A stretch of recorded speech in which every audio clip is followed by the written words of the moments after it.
Social Security is already a confusing topic. I get that. I'm a financial advisor. I talk to people about Social Security all the time. Even more confusing than regular old Social Security are spousal benefits. Can you claim off of your spouse's work record and receive a Social Security benefit? The answer is yes, but there's a lot of weird things about it, little pitfalls and things to watch out for. I'm recording the video today to tell you all about it. So we're going to talk about what a spousal Social Security benefit is, how much is it, how do they calculate it, and then what isn't it? It's different than, for example, a survivor benefit. So we'll talk about how that works and how your check can change even if you're on a spousal benefit in the event that that spouse passes away. Sit with me. I'm going to explain all of it right now. Hi folks, I'm Antonio Cibella. I'm a financial advisor with Vision Wealth Management. I've got the YouTube channel here to explain concepts and things that I talk to my clients about with folks like you who are obviously interested in this sort of thing because you found your way to a YouTube video about it. I hope you enjoy the video today. Today we're talking spousal Social Security benefits, which is the act of claiming Social Security off of your spouse's record. Now, a couple of things from the start here. In order to claim Social Security off of your spouse, a few things have to be true. You have to be married to them and married for at least 1 year. You have to be at least 62 years old, and they have to have claimed the Social Security benefit. Now, you can claim Social Security off of an ex-spouse as long as you were married to them for at least 10 years and you haven't gotten remarried. So that's a little side note. If you've got an ex out there that was making a whole bunch of money and you're like, boy, I'd like to get some of that Social Security check instead of mine, there's a way that you can do it. I've actually got a video about it. I'll put a link in the description. But for today's purposes, really we're talking about if you're married and you're looking to draw off of their Social Security work record instead of your own. How does it work? So they have to have elected the benefit already. You have to be of retirement age, which is at least 62 for Social Security purposes. The check will be smaller if you take it at 62 versus if you wait, but you get the point. And then 3, did I say you have to be married to them already? You have to be married to them. You got to be married. They got to be collecting benefits. You got to be at least Social Security age. That's what I was trying to say. So here we go. If those things are true, listen to the rest of the video. We're going to explain exactly how the math works. So if you pass through those 3 tests, you can receive somewhere between 32% and 50% of their primary insurance amount. Primary insurance amount is what Social Security calls the amount that they get at their full retirement age. It does not defer or grow if you wait longer. So you get less if you start at 62.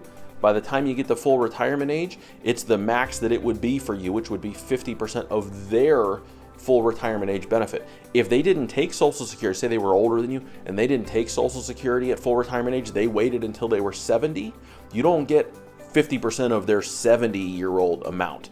You get 50% of their full retirement age amount. So deferring, while it has an impact on a survivor benefit, which I'll talk about in a little while, does not actually grow the spousal benefit if you're going to claim off of their record instead of your own.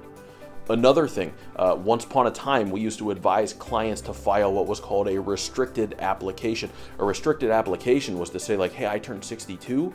I want to file an application for benefits on their record, but not on mine. And yours could continue to grow and defer, and then maybe flip over to your record later and get a higher check. So it was sort of a loophole that existed in the system.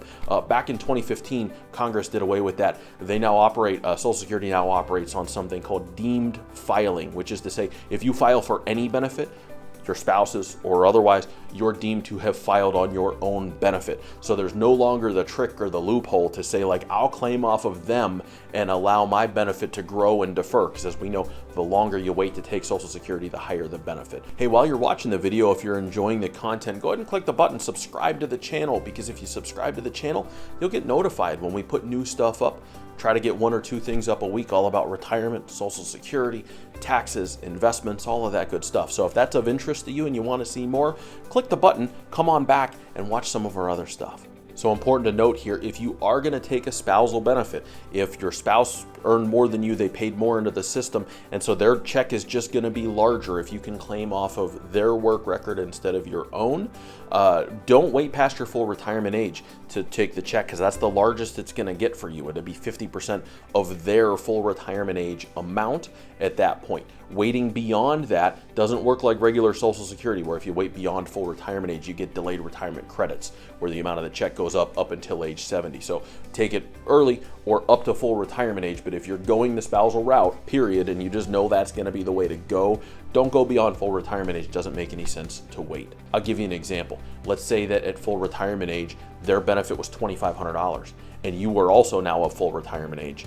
and they had elected their check. You're going to get $1,250. So that's 50%, your full retirement age, of their check. Now, if they were maybe older than you, and so they didn't take it at full retirement age, they waited to age 70, and you were coming along, you hadn't yet gotten to full retirement age. Now you got there, you decided to claim off their benefit. Well, their benefit at age 70 is probably somewhere in the $3,200 range if they were getting $2,500 there. You don't get half of $3,200. They get $3,200 because they waited until they reached full retirement age. You get half of the age 66 and a half or whatever their full retirement age amount is. So half of the $2,500, $1,250. Last thing, and I'm going to give you a caveat here, we're not actually talking about spousal Social Security benefits. Now we're going to flip over quickly and talk about survivor benefits. That's once your spouse has passed away. So a couple of things.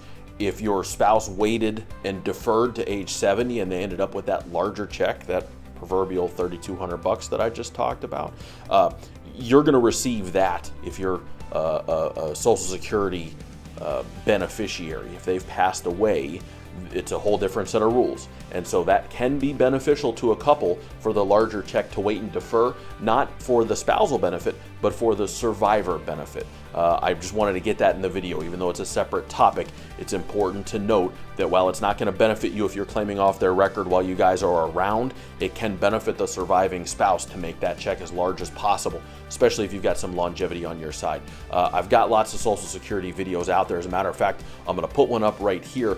Go check it out. We'll talk about longevity and whether you should take Social Security early or whether maybe you should wait.